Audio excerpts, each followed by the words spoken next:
Takulandirani ku AMTV Malawi kuchimake kwa nkhani zenizeni.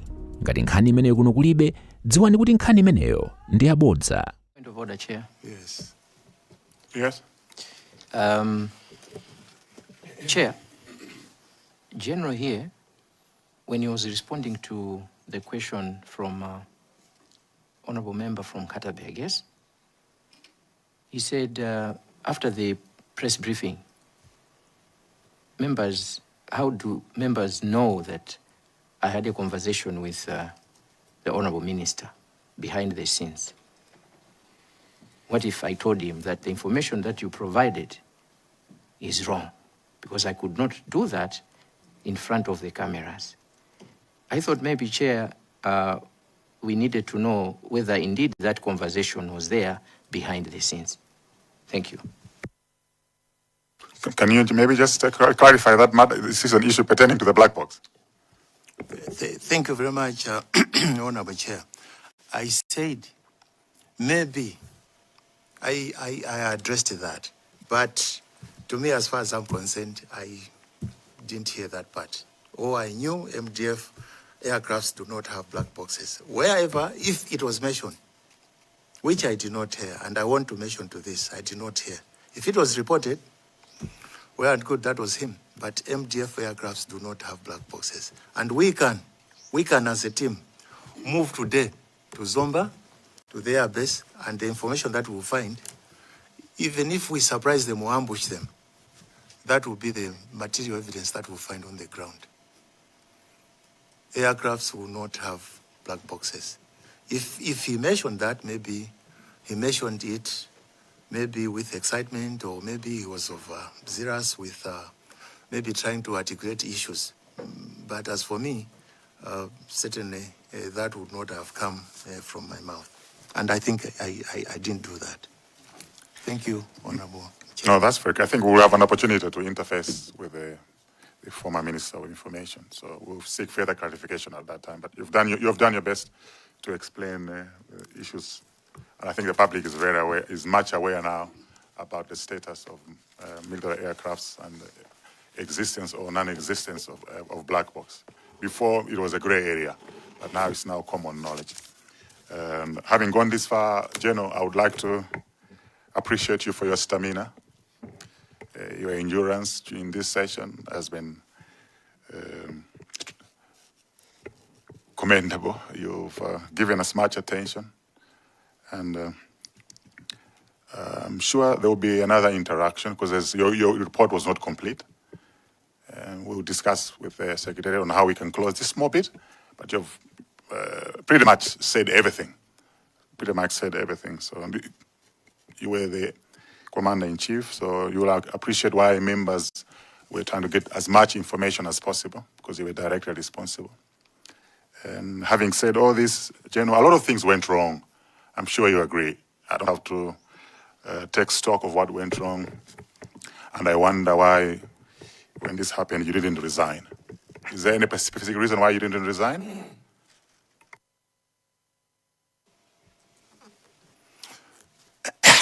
Honorable Chair, that's a very interesting, maybe direction of the consultation. I'm not sure. Maybe from your audit, how do you arrive or make somebody resign for certain things which somebody is thinking is going on right? Should I assume that by now you have come to a conclusion to say everything was wrong, then the commander should have resigned? Should I posit that kind of question? You should say everything, even what I've mentioned, amounts to a scenario where I should have resigned.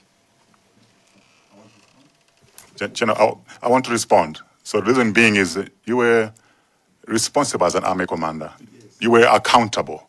Yes. All right? And members are bringing issue of accountability to you. Certainly there was a lot of failures that we have all pointed out. I don't have to list them. The list is endless.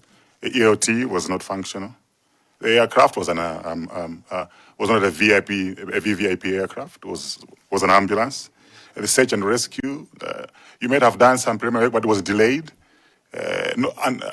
disorganized. It's a fact. Everybody knows Malawans are not happy the way the search and rescue was conducted. It's common knowledge, you know. Adverse weather conditions were ignored and the flight proceeded. You may not have been the pilot, but you approved the flight. And I'm just stating the facts as they are, that a lot of things went wrong. If things did not go wrong, that plane would not have crashed. Wouldn't have crashed. So I'm only stating it, and I want you to justify. This is a fair question. I want you to justify whether you resigning or was the right decision or not. And you have a right to defend yourself. Chair, point of order. Chair, I have problems with the line of questioning that you have taken and the conclusions that you are making, because I think they need us at the end of everything to make that conclusion that things were wrong. So, Chair, I feel like you should excuse us so that we discuss this not in camera, because I feel like we cannot be making conclusions of that nature at this point. Thank you, Chair. This is my opinion. Everybody has been asking their opinion. But you had said the committee, everyone is saying that. So I think I would join Longemode that if we are to take that road, that every witness we should give our opinion in place of the witness and make our judgment, then we are going astray. Lady Augustine is not going to be in agreement with that kind of. I think this is why police is acting, arresting witnesses before we finish the inquiry. No. Because of that kind of He statement. has a right to defend himself now or not. And I've asked him, he has to defend himself. Was it justifiable for him to continue working or not, or resign? It's up to him to answer that question. It's a fair question, straightforward question. You can come and defend him, but let him answer. Okay. Thank you very much. And I will defend myself in this manner. I think I was invited or summoned to present my side of the story. And I think I've given a fair side of a narrative that actually obtained on that particular day. And in this is coming from a list where the story started. Okay, there is actually somebody reporting to me the aircraft is missing or has not landed wherever it's supposed to land. From there, I'm saying thank you very much. If that is the case, let's find out where it is.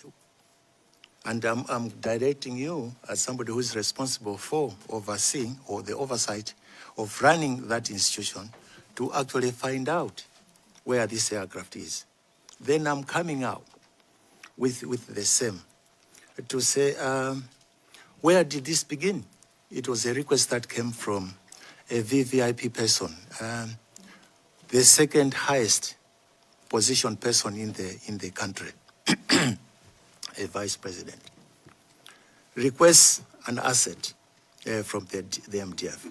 Then along the way, this asset does not actually arrive or take him where he's supposed to go. I'm able to actually narrate how that was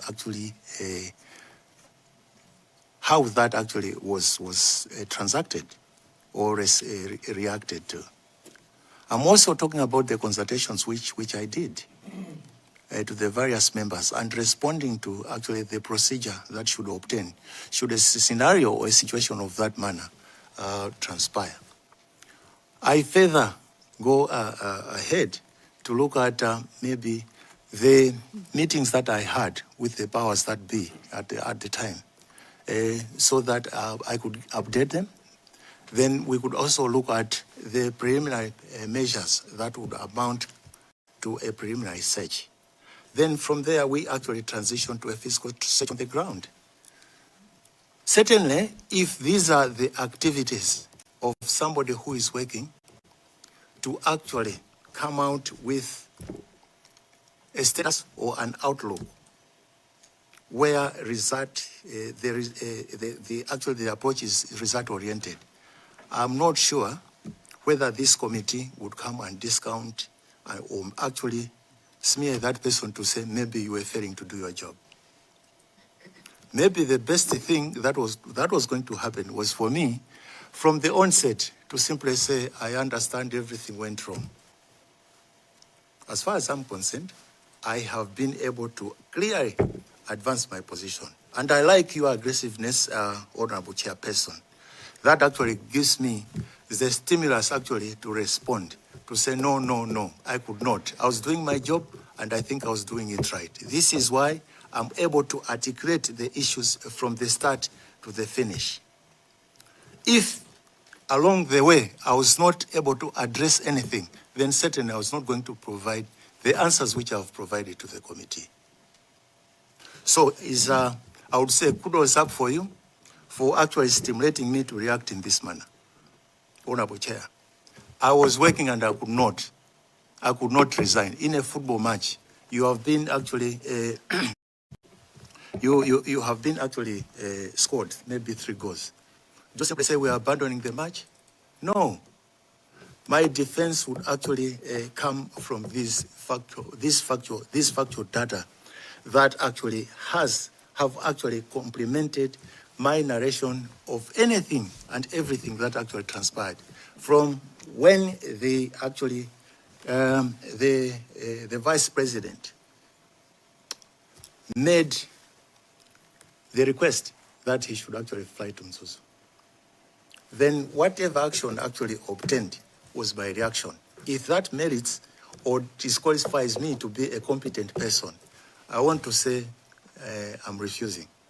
I was one of the most competent generals in this land. Number one, my education, high standard. And it was not done in this country. Number two, if you look at my professional qualifications, you want to actually, if you check what I did and how I merited, they were all superb. I want to defend myself in that manner, which means delivery on the ground can be matched to what I achieved. Level of proficiency in that manner, and I think even this committee is convinced the general was able to respond appropriately. I never actually recused myself from any question that came from you, honorable members. I think this is enough for my defense and defending myself. I want to stop there, Chair, congratulate you for actually stimulating me to respond in this manner. I submit and I thank you. I appreciate, there's certain things you didn't say outright, but they've come up that have provoked you. And I appreciate your reasons, the mitigating circumstances you have explained. And, so I just wanted to hear it from you. And not enough for me, but for the sake of everybody else. So this should mark the end, General, of our engagement with you. You may have any final words to say.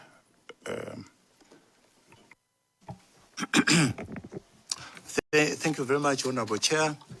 My final words is simply to congratulate the committee and also to thank government for considering to come back and take maybe a relook at what transpired and come up with a re-inquiry or a third or fourth inquiry on the same. So I think it's a job well done. And it's always good also to actually exhaust what actually transpired and for certain things to have happened. And be able to understand maybe what went wrong and also what went on right. That's the way how things can be improved. If that is not done, certain things cannot improve. My understanding is whatever was summoned or were the items that were given as summons to me were the terms of reference for me. And certainly I was supposed to respond within the confines of those items. This, I think, has been a good thing. Mostly, I know there's certain information that you did not know, or members of the committee did not know. And through this interaction, you are now in the know. I hope that to contribute enormously to you coming up with a position of what actually transpired. I think not all is lost. MDF will still continue being there, and I think it will strive to be a very good organization. It has always been, and I think it will contribute. And I hope it will continue contributing positively to the development of the country and also responding to anything that comes negatively that actually affects the efficient and proficient running of the country. In terms of threats, that can come maybe as natural or maybe artificial. Those I want really to list as things we should actually ride upon and do better. But also to request, as members of parliament, that when certain institutions of importance like the MDF, which are responsible for the security of the state, they should be actually listened to and considered. It should not just be, no, I think there are other priorities. I know priorities are set by looking at maybe the magnitude of the problems. But I think if you overlook defense or security, then certainly you are losing yourself. You cannot stay in a house, or you cannot call a house without a roof. It's not complete. So understand me from that perspective. If the MDF is not properly resourced, it will not give you the best. So please help the MDF to be resourced properly so that it can be able to undertake its functions properly. And so that also the nation can be defended appropriately. Assets that belong to the MDF or that are used or utilized or that are attached to the MDF are for the nation and not for the MDF as such. It's for the nation to utilize.